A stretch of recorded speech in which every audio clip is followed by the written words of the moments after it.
লক্ষ্য করি বাংলাদেশের মানুষ যেখানে 90% হলো মুসলমান, বাংলাদেশে কিন্তু কোনো নির্যাতন আমরা সেইভাবে দেখি না, কিন্তু পাশের রাষ্ট্রে আমরা দেখেছি নির্যাতন, মুসলিম নির্যাতন আছে।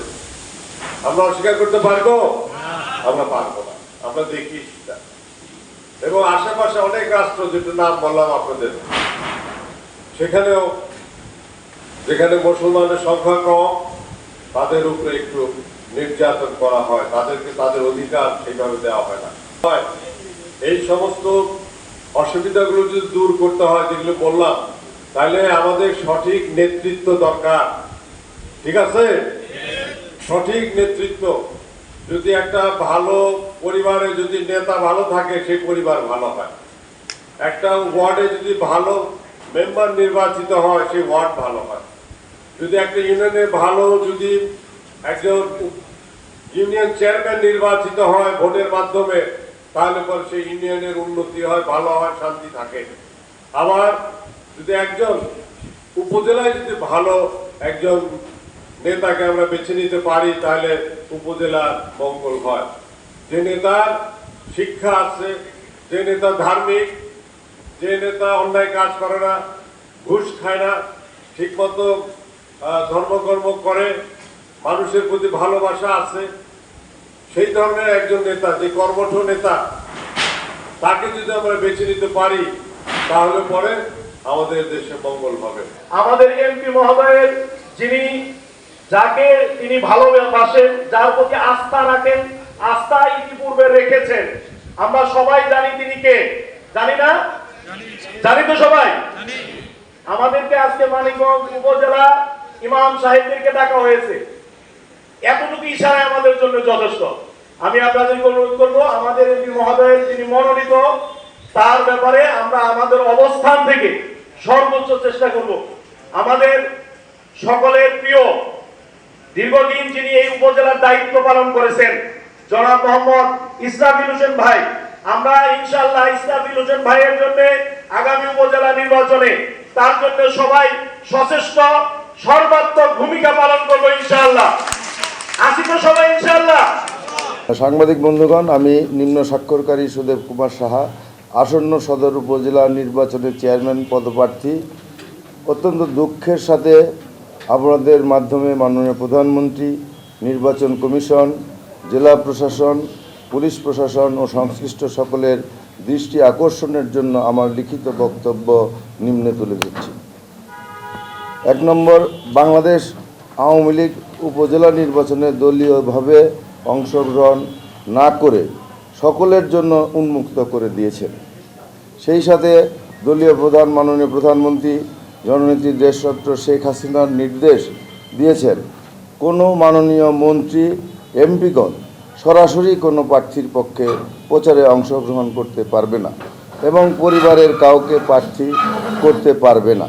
কিন্তু অতি দুঃখের সাথে জানাচ্ছি যে মানিকগঞ্জ 3 আসনের মাননীয় সংসদ সদস্য জনাব জাহিদ মালেক এমপি তার ফুফাতো ভাইকে প্রার্থী করে সরাসরি তার জন্য কাজ করছেন এবং সাম্প্রদায়িক ও উস্কানিমূলক বক্তব্য দিচ্ছেন।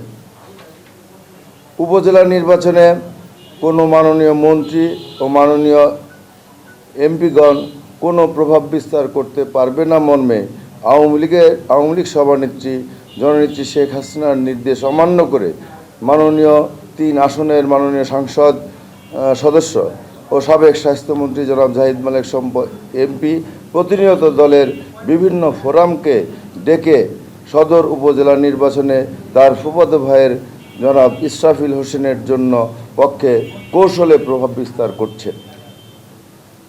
জনাব জাহিদ মালেক স্বপন এমপি মহোদয় দলীয় একজন সংসদ সদস্য হওয়ার পরও একজন প্রার্থীর পক্ষে সরাসরি অবস্থান নেওয়ায় দলীয় কর্মী এবং সমর্থকদের মাঝে প্রতিক্রিয়া সৃষ্টি হচ্ছে, যা সুষ্ঠু ও উৎসবমুখর নির্বাচনের অন্তরায়। গত 6 মে সোমবার সকাল 10টা থেকে 12টা প্রায় শুভ্র সেন্টারে গড়পাড়ায় মানিকগঞ্জ সদর উপজেলার সম্মানিত ইমাম মুয়াজ্জেম, মাদ্রাসার শিক্ষক ও প্রিন্সিপাল মহোদয়দের নিয়ে মানিকগঞ্জ 3 আসনের এমপি সাহেব নির্বাচনকে সামনে রেখে এক সভা করেন। এই সভায় তিনি আপত্তিজনক ও সাম্প্রদায়িক উস্কানিমূলক বক্তব্য তুলে ধরেন। ফলে ধর্মীয় সম্প্রীতি বিনষ্ট ও সংখ্যালঘুদের মাঝে অনাস্থার সৃষ্টি হয়েছে। কৃষ্ণপুর ইউনিয়ন নির্বাচনে পূর্বে সরকারি প্রকৌশলীকে সাথে নিয়ে বিভিন্ন প্রকল্পের আশ্বাস প্রদান করেছেন, যা নির্বাচন আচরণবিধি লঙ্ঘন। সদর উপজেলায় তার মনোনীত প্রার্থীর পক্ষে কাজ না করলে দলীয় পদ থাকবে না বলেও ধমক প্রদান করছেন, যার ফলে নির্দলীয় নির্বাচন হলেও দলীয় নেতাকর্মীদের স্বাধীনতা খর্ব হচ্ছে ও দলীয় কর্মীদের মাঝে ভীতির সঞ্চার হচ্ছে।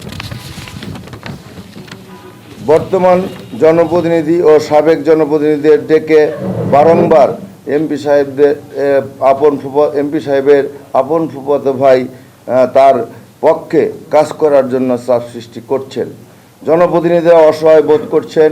জাহিদ মালিক মহোদয়ের ভাই এর উপস্থিতিতে জনপ্রতিনিধিদের দলীয় এমপি জাহিদ মালিক সাহেবের প্রার্থীর পক্ষে ভোট দেওয়ার জন্য শপথ বাক্য পাঠ করাচ্ছেন, যা সামাজিক যোগাযোগ মাধ্যমে ভাইরাল হয়েছে। যে সকল মাদ্রাসা শিক্ষকবৃন্দদের নির্বাচনে দায়িত্ব পালন করবেন তাদেরকে এমপি মহোদয় জনাব ইসরাফিল সাহেবের পক্ষে কাজ করার জন্য বলেছেন, এটিও সামাজিক যোগাযোগ মাধ্যমে ভাইরাল। সাংবাদিক ভাইরা, মানিকগঞ্জ সদর উপজেলার জনগণ যখন একটি নিরপেক্ষ প্রভাবমুক্ত নির্বাচনের জন্য আশাবাদী হচ্ছিল, তেমনি সময় মাননীয় এমপি মহোদয়ের হস্তক্ষেপের কারণে জনমনে বিভ্রান্তি সৃষ্টি হচ্ছে ও সুষ্ঠু নির্বাচনের জন্য সংশয় সৃষ্টি হচ্ছে। আমি আমার দলের নিকট, প্রশাসনের নিকট সবিনয় অনুরোধ করছি, দলীয় মাননীয় সংসদ সদস্য হিসেবে কোনো প্রার্থীর পক্ষে হস্তক্ষেপ না করার জন্য। ধন্যবাদ। সুদেব কুমার শাহ, সদর উপজেলা প্রার্থী। আমি জেলা আওয়ামী লীগের সাংগঠনিক সম্পাদক এবং জেলা ছাত্রলীগের সাবেক সভাপতি, জেলা যুবলীগের সাবেক সভাপতি এবং কেন্দ্রীয় যুবলীগের সাবেক সদস্য এবং বর্তমানে জেলা ক্রীড়া সংস্থার নির্বাচিত সাধারণ সম্পাদক হিসেবে দায়িত্ব পালন করছি। এটাই আমার আজকে সাংবাদিক সম্মেলনে আপনাদের সামনে আমার লিখিত বক্তব্য আমি পেশ করলাম।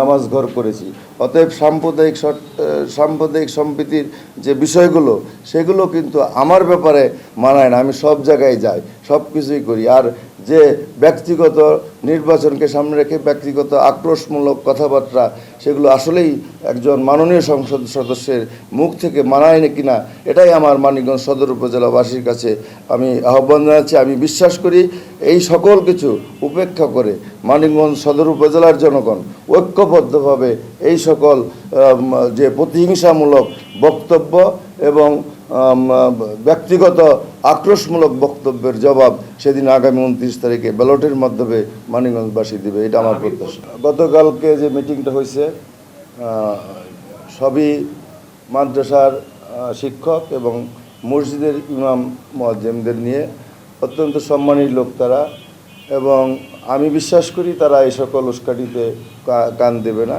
আমি মনে করি মাননীয় প্রধানমন্ত্রী শেখ হাসিনা এবং আওয়ামী লীগ একদম সাম্প্রদায়িক সম্প্রীতিকে বিশ্বাস করে এবং সকল ধর্ম বর্ণ নিয়ে আওয়ামী লীগের যে আদর্শ, যে 71 দেশ স্বাধীন করেছে জাতির জনক বঙ্গবন্ধু, সেখানেই তো সাম্প্রদায়িকতার বীজ বপন হয়েছে। তারপরে আওয়ামী লীগের একজন সংসদ সদস্যর মুখ থেকে যখন 90% মুসলিম এবং 10% হিন্দু নির্বাচনের আগ মুহূর্তে এই রকম কথা আসে, আর সেইখানে যদি সংখ্যালঘুদের পক্ষ থেকে প্রার্থী থাকে, সেটা আপনারাই বুঝে নেন সেটা কি বোঝায়, এবং এই তাদেরকে ভোটের পক্ষে প্রচারণার জন্য বলে, সেটা কি বোঝায়, এবং পার্শ্ববর্তী দেশে সংখ্যালঘুরা নির্যাতিত হচ্ছে, আমাদের দেশে নির্যাতন হয় না, এগুলো কি বোঝায়? এটা তো আপনাদের সাংবাদিক মহল আপনারা বুঝে নেবেন। আকার ইঙ্গিতে এগুলো তো উস্কানি বোঝায়। ইউনিয়ন এবং পৌরসভার 3টি এলাকার তার প্রধান নির্বাচনের দায়িত্ব পালন করেছি। আজকে আমি প্রার্থী হয়েছি বিধায় আজকে এই সকল সাম্প্রদায়িক বিষয় আমার বিরুদ্ধে, তাহলে আপনারা বিভিন্ন সময় জাতীয় নির্বাচনে তারও বড় বড় সমাবেশে দেখবেন তার পাশের চেয়ারে আমি বসে আছি এবং তার বক্তব্যগুলো আমি কি দিয়েছি এবং জাতীয় নির্বাচন এবং প্রত্যেকটা আন্দোলন সংগ্রাম থেকে শুরু করে প্রতিটি আওয়ামী লীগের সংকটকালে আমার কতটুকু ভূমিকা ছিল। আজকে এত কিছু ভূমিকা রাখার পর আমার মতো একজন নেতা, আমি ছাত্রলীগের সভাপতি, যুবলীগের সভাপতি, আওয়ামী লীগের 2 বার সাংগঠনিক সম্পাদক এবং চেম্বার অফ কমার্সের 3 বার প্রেসিডেন্ট, জেলা ক্রীড়া সংস্থার সাধারণ সম্পাদক, 2 বার নির্বাচিত পৌরসভার 2 বার ভারপ্রাপ্ত মেয়র, এতগুলো পদ থাকা সত্ত্বেও যার বিরুদ্ধে সাম্প্রদায়িক কথা বলতে পারে আওয়ামী লীগের একজন সংসদ, সেই ক্ষোভ থেকেই, সেই দুঃখ থেকেই, সেই কষ্ট থেকেই আজকে তার জন্য 30 বছর আমরা কাজ করেছি, কষ্ট করেছি।